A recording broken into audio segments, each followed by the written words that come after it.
Hello students. तो आज हम डिस्कस करने वाले हैं यहाँ पर हाइड्रोकार्बन्स चैप्टर। इसके 2 वीडियोस हो सकते हैं ऑब्वियसली, बिकॉज बहुत बड़ा चैप्टर है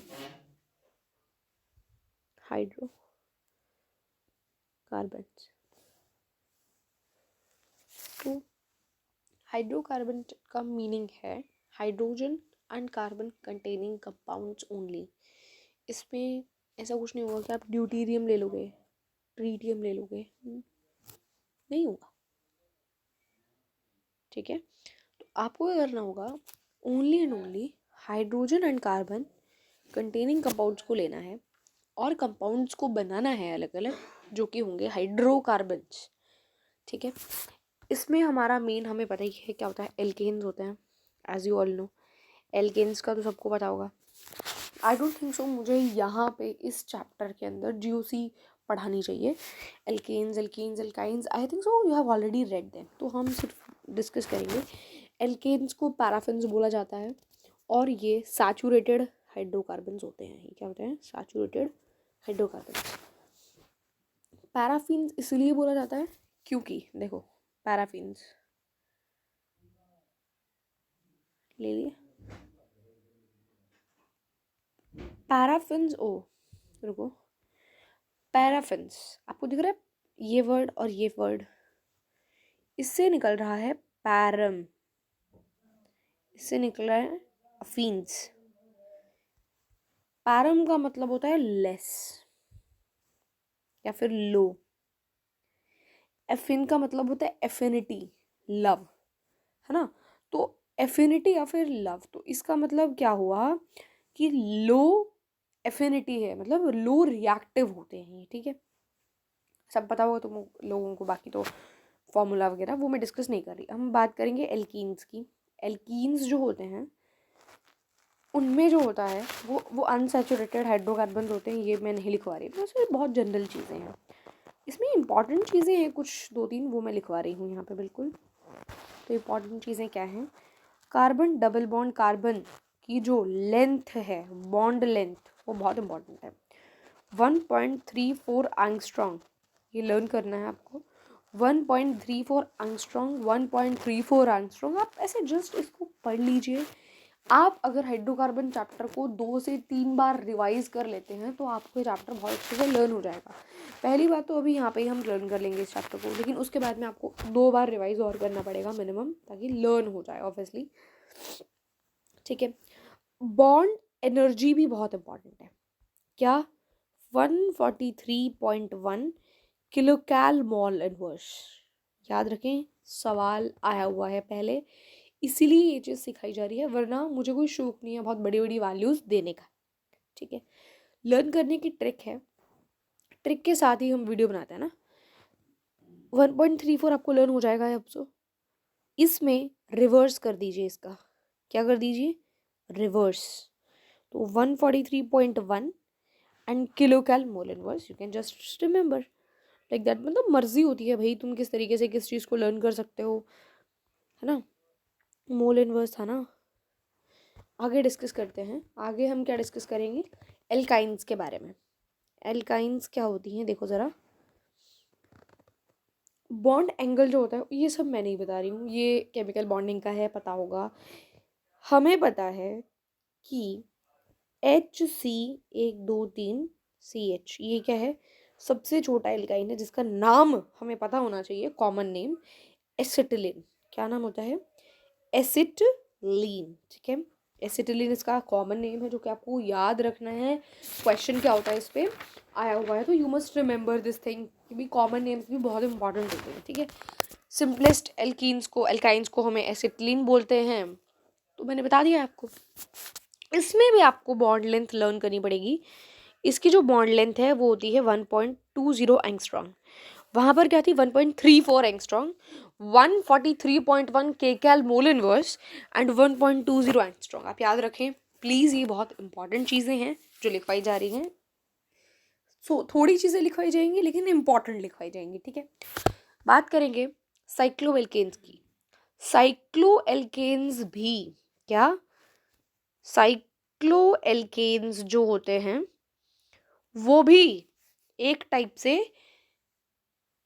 अनसेचुरेटेड हाइड्रोकार्बन्स, या फिर हम बोले जा सकते हैं, मतलब अनसेचुरेटेड तो नहीं, सॉरी, हाँ अनसेचुरेटेड हाइड्रोकार्बन्स बोले जाते हैं, ठीक है।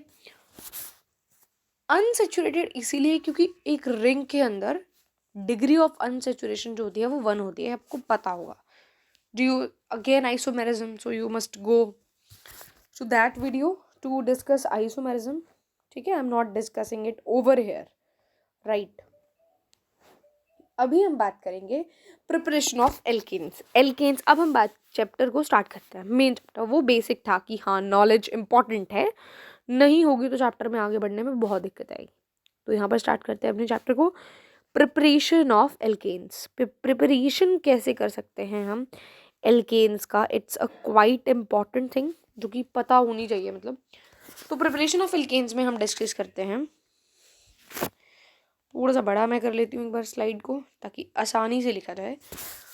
तो फ्रॉम एल्कीन्स, आप एल्कीन से एल्केन को बहुत आसानी से बना सकते हो, जिसमें हमारा मेथड होता है catalytic hydrogenation. Catalytic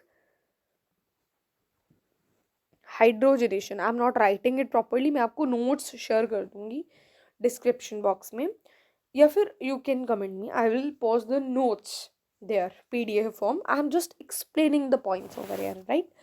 catalytic hydrogenation इसका मेथड होता है। इसको क्या मतलब इसका मीनिंग क्या है? इसका मीनिंग ये है कि addition of hydrogen on the alkene cis manner in the presence. Cis manner में सबसे इंपॉर्टेंट चीज क्या है? सिस मैनर में करना है, प्रेजेंस ऑफ प्लैटिनम, निकल, पैलेडियम, जो कि हमारी क्या होते हैं, कैटलिस्ट होते हैं, टू गिव द एल्केन, ठीक है। अब यहाँ पे देखो कि रिएक्शन होता क्या है, कैसे होता है, मतलब हाइड्रोजनेशन करवाना टफ है। इसके पीछे का रीज़न अगर तुम्हें पता हो तो बता सकते हो। मतलब ये मैंने कहाँ से निकाली लाइन, वो यहाँ से निकाली कि मुझे कैटलिस्ट लेने की ज़रूरत ही क्यों पड़ी। मतलब तुम सोचोगे ना मैम कैटलिस्ट लिया है, so what is the need कि हमने कैटलिस्ट को लिया, है ना, हमें ज़रूरत ही क्यों पड़ी कैटलिस्ट लेने की। उसके पीछे का रीज़न है। रीज़न क्या है कि जो ये रिएक्शन है ये होती नहीं है, ये करवानी बहुत डिफिकल्ट है, क्योंकि इसमें जो EA है वो बहुत ज़्यादा है, रिक्वायर्ड एक्टिवेशन एनर्जी बहुत ज़्यादा है। अब आपको पता होगा आप बोलोगे एक्टिवेशन एनर्जी होती क्या है बेसिकली, बिकॉज क्लास 11 के बच्चे देखते हैं हाइड्रोकार्बन। तो एक्टिवेशन एनर्जी का जो कॉन्सेप्ट है वो हम क्लास 12th में डिस्कस करते हैं केमिकल काइनेटिक्स की एंडिंग में। एक्टिवेशन एनर्जी वो एनर्जी होती है, इतनी एनर्जी रिक्वायर्ड होती है किसी रिएक्शन को कैरी करने के लिए, मतलब इतनी तो एनर्जी होनी चाहिए। मतलब वो कॉन्सेप्ट पता है तुम्हें जो हमने पढ़ा था आयनाइजेशन एनर्जी और वो पोटेंशियल वाले में एटॉमिक स्ट्रक्चर में, कि अगर मैंने इंटेंसिटी की बात करी तो इंटेंसिटी ज़्यादा होने से मेरे इलेक्ट्रॉन्स का निकलना या फिर मेरा करंट इंक्रीज होना, तो बीच में एक बार डिस्टर्ब हो गई थी मैं, हम बात कर रहे थे इंटेंसिटी की, है ना। तो क्या था कि इंटेंसिटी वाले केस में हमने डिस्कस किया था कि आप लाइट जो है वो बहुत सारी भेज दो, लेकिन उसकी एनर्जी अगर जो पोटेंशियल रिक्वायर्ड है इनिशियल, जिसे हम बोलते हैं थ्रेशोल्ड एनर्जी, उससे कम हुई तो आप कितने भी भेज दो, इंटेंसिटी मैटर नहीं करती। सिमिलर यहाँ पर है, एनर्जी जो है वो इनिशियली अगर उसके पास भरपूर मात्रा में है ना, लेकिन वो एक्टिवेशन एनर्जी से कम है ना वैल्यू उसकी, तो रिएक्शन नहीं होने वाला। एक्टिवेशन एनर्जी तक की तो होनी चाहिए एनर्जी, तो रिएक्शन करवाने के लिए एक्टिवेशन एनर्जी होना इंपॉर्टेंट है। उससे ज्यादा एनर्जी हुई रिएक्शन फास्ट हो जाएगा, है ना।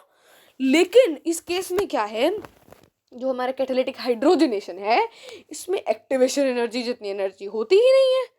तो हमने सोचा क्या कि क्यों ना कैटलिस्ट को ऐड कर दिया जाए, क्योंकि हमें हाइड्रोजन हाइड्रोजन बॉन्ड तोड़ना है और बॉन्ड एनर्जी बहुत ज़्यादा चाहिए, एक्टिवेशन एनर्जी ज़्यादा है, तो इसीलिए हमने यहाँ पे कैटलिस्ट को यूज़ किया। क्लियर? तो हमने क्या किया, कैटलिस्ट को यूज़ किया और हमने कैटलिस्ट पे ताकि रिएक्शन हो सके, हाइड्रोजन एड्जॉर्ब हो सके जाके, इसीलिए हमने सब इसको लिया।